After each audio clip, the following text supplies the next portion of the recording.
Chapter 7C का अगला series का वीडियो जो है आपका सबसे पहले स्टार्ट होगा factors affecting the loudness of the sound. ये पूछा जा सकता है, factors affecting loudness of the sound.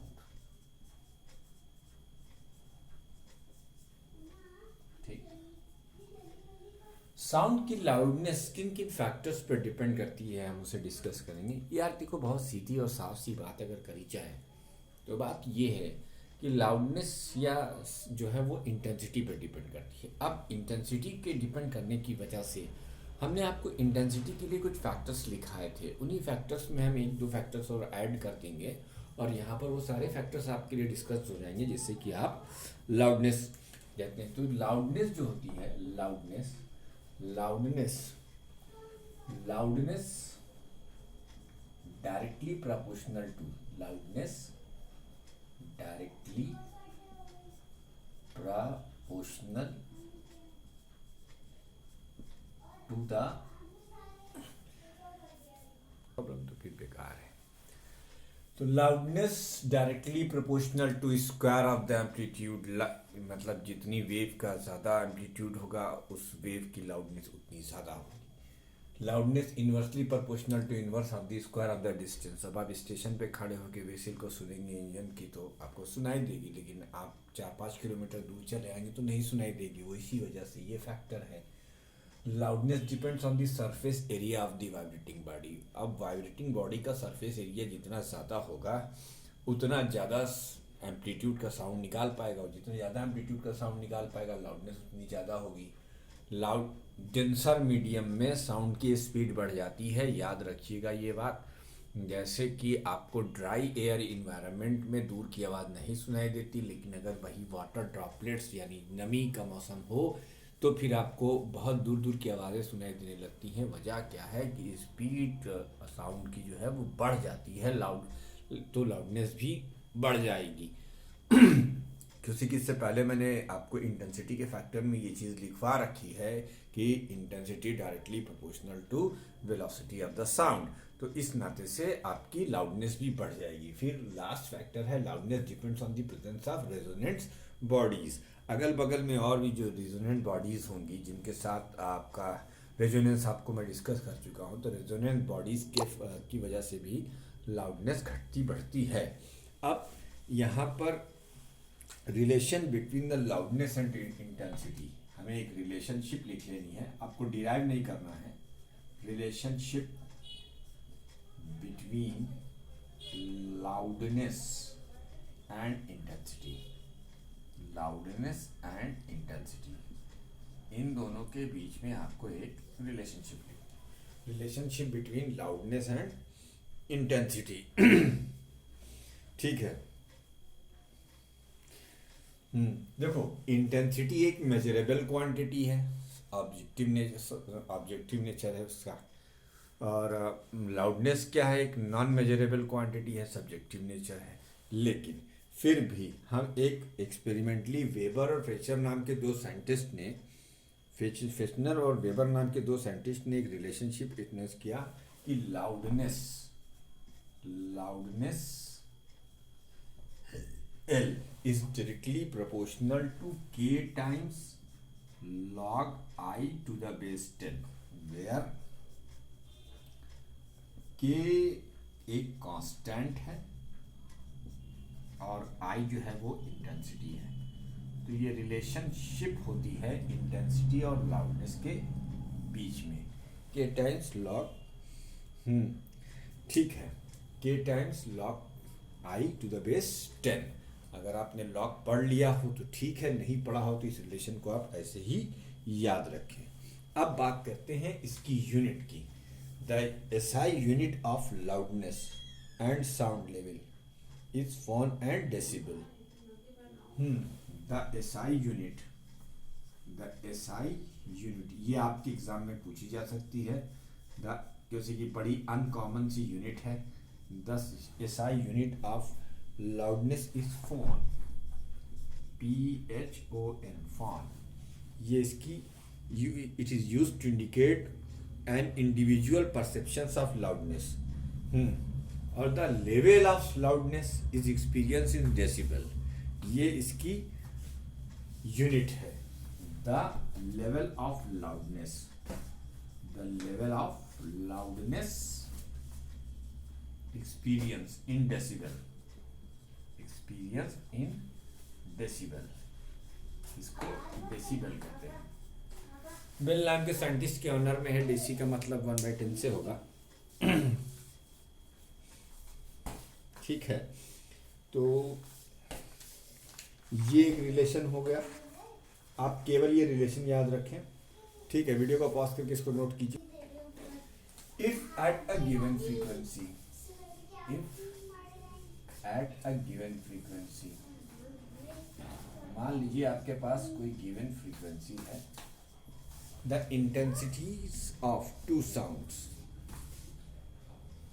The I naught, I1 and I naught are the intensities of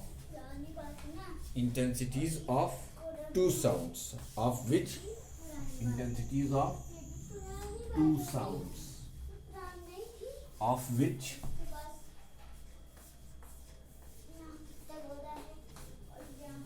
loudness, of which loudness are L1 and L0. Loudness are L1 and L0 respectively. Then अभी ऊपर हमने आपको एक relation बताया है, L1 is equal to K times log I1 to the base 10 and L2 L naught is equal to K times log I naught to the base 10। भाई ये loudness और इंटेंसिटी का रिलेशन दो अलग अलग इंटेंसिटीज पर लिख लिया गया। I1 इंटेंसिटी पर लाउडनेस है L1, I0 इंटेंसिटी पर लाउडनेस है L0। अब अगर डिफरेंस निकाला जाए तो difference in the loudness of two sound, difference in the loudness, difference in the loudness of two sounds। तो जाहिर सी बात है, हम बड़े में से छोटा घटाएंगे, L1 माइनस L0 करेंगे, K टाइम्स करेंगे, log K कॉमन आ जाएगा बेटा, log 10 to the base I1 minus log I0। इसको आप ऐसे लिख सकते हो, K times log I1 upon I0। तो ये फार्मूला आ गया। अब इस डिफरेंस को आप L मान लो, तो L is equal to K times log I0 upon I1 upon I0 to the base 10। ये एक और रिलेशन मिल गया, difference in the two level of sound, where L क्या है, where L level difference of two sound, difference in the level of two sound, ऐसे लिखे ज्यादा सही रहेगा, difference in level of two sounds, right. आपको ये रिलेशन भी नोट कर लेना चाहिए। अब मान लेते हैं कि if I not is the minimum intensity, I not क्या है, मिनिमम इंटेंसिटी है, I not is the minimum intensity. तो मिनिमम इंटेंसिटी जो होती है वो लगभग 10⁻⁻12 वाट पर मीटर स्क्वायर होती है, watt per metre square of audible sound, of audible sound, ये इंटेंसिटी है। If I not is the minimum intensity, इसकी वैल्यू ये हो सकती है, I not audible sound at, जब सोर्स की फ्रीक्वेंसी यानी एट फ्रीक्वेंसी, ये जो फ्रीक्वेंसी है सोर्स के लिए दी गई है जिससे कि आप ऑडियोबल साउंड इस इंटेंसिटी का प्रोड्यूस कर रहे हैं, at frequency 1 kilo hertz. Hertz आप जानते हैं फ्रीक्वेंसी की SI यूनिट होती है। Then L is called sound level, then L is called sound level, L is called sound level. तो ये साउंड लेवल की डेफिनेशन हो गई। What is a sound level? Sound level is the minimum intensity of audible sound when the sound when the frequency of the source of sound is 1 kilohertz. यहाँ से आप sound level की definition लिख सकते हैं।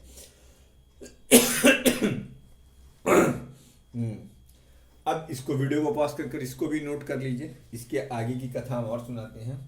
अब इसमें अगर हम के की वैल्यू 1 रख दें तो साउंड लेवल कैसे राइट की जाएगा देखिएगा। अगर हम के की वैल्यू 1 रख दें, वीडियो को पॉज करके आप नोट कर लेना, अगर हम के की वैल्यू 1 रख दें, इफ विस टेकिंग के इज इक्वल टू 1, टेकिंग के इज इक्वल टू 1, आपने के की वैल्यू 1 रखी तो अब साउंड लेवल की डेफिनेशन हो जाएगी log 10 के बेस पर I1 अपॉन I0। ठीक है बेटा, ये हो गया। एक काम करो, और ये आया है किसमें, आप जानते हैं लाउडनेस की यूनिट बेल होती है, मैंने लिखाया भी है बेल। अब एक काम करते हैं, इसको लिखते हैं L, 10 से डिवाइड और 10 से मल्टीप्लाई किया जा रहा है, 10 से मल्टीप्लाई किया गया है तो हमें 1/10 बेल यहाँ करना पड़ेगा। ये इसे बड़े ब्रैकेट के अंदर कर लीजिए। क्यों किया गया ऐसा? इफ वी राइट, अब देखो मैंने आपसे कहा था ना डेसी का मतलब 1/10। If we write 1/10, if we write 1/10 bel as decibel, if we write 1/10 bell as decibel, तो अगर हम इसको डेसिबल लिख देंगे तो L की वैल्यू आ जाएगी 10 log I0 upon I1 upon I0 decibel. ये साउंड लेवल को डिफाइन करने का एक अलग तरीका हो गया। ठीक है, ये एक अलग तरीका होगा। ठीक अच्छा, अब इसके चक्कर में ज़्यादा मत पड़ो, हो सकता है आपके सिलेबस में लॉग ना हो या आपने अभी लॉग का ट्रीटमेंट ना किया हो, तो मैं ये आपके ऊपर छोड़ रहा हूँ। बहरहाल आप एक डेसिबल की डेफिनेशन मुझसे समझ लो, वो आपके लिए ज़रूरी है।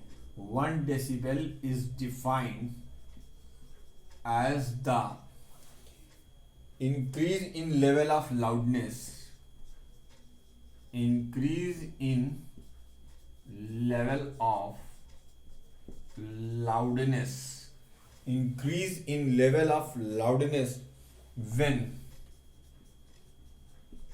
intensity of 1 decibel is defined as the increase in the level of loudness when the intensity of sound increases by 26%। आप सीधे सीधे बस इतना याद रखो, लॉग और एंटी लॉग के कैलकुलेशन में आप मत पढ़ो, उसके लिए आपको जरूरत भी नहीं। वीडियो को पॉज कर इसको भी नोट कर लीजिए।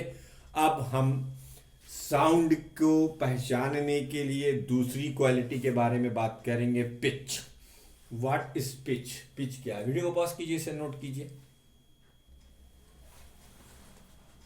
पिच जो दूसरा कैरेक्टरिस्टिक है, ये बेसिकली म्यूजिकल इंस्ट्रूमेंट के लिए होता है। ठीक है, it is that characteristics of sound by which an acute or shrill यानी पतली आवाज sound can be distinguished from a grave or flat note, चौड़ी भारी आवाज से अलग करता है, ऑफ द सेम लाउडनेस। लेकिन दोनों की लाउडनेस क्या होनी चाहिए? सेम होनी चाहिए। दो साउंड जिनकी लाउडनेस सेम हो, वो उनकी पिच डिफर हो सकती है, एक की एक्यूट हो सकती है और दूसरी की ग्रेव हो सकती है, यानी एक की श्रिल हो सकती है और दूसरे की फ्लैट हो सकती है।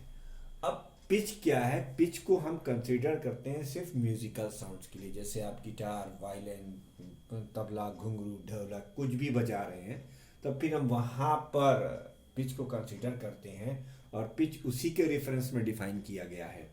Each musical note has a definite pitch. Her musical note की एक अपनी पिच होती है, जैसे गिटार की कॉर्ड्स अलग हैं, पियानो की कॉर्ड्स भी अलग हैं, वैसे ही हर अपने म्यूजिकल इंस्ट्रूमेंट की एक पार्टिकुलर फ्रीक्वेंसी की एक नोट होती है, उस नोट की पिच अलग अलग हो जाती है।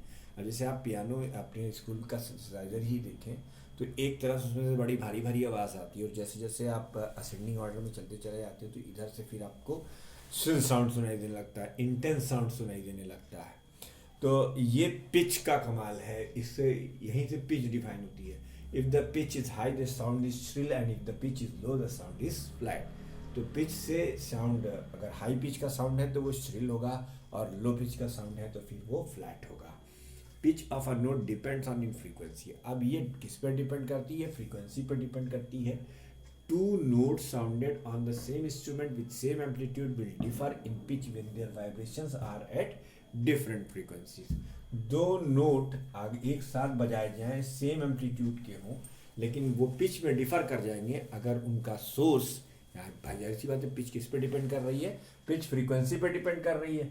अगर वाइब्रेशन फ्रीक्वेंसी डिफरेंट होगी तो फिर वाइब्रेशन का मॉड भी डिफरेंट होगा। जब वाइब्रेशन का मॉड डिफरेंट होगा तो फिर उनकी पिच डिफर कर जाएगी। ये अलग बात है कि दोनों के नोट सेम है। आइए इसको हम एक ग्राफ से आपको और एक्सप्लेन करते हैं। वीडियो को पॉज कर इसको नोट कीजिए, मैं इसके बाद आपको एक ग्राफ बना के सिखाता हूँ।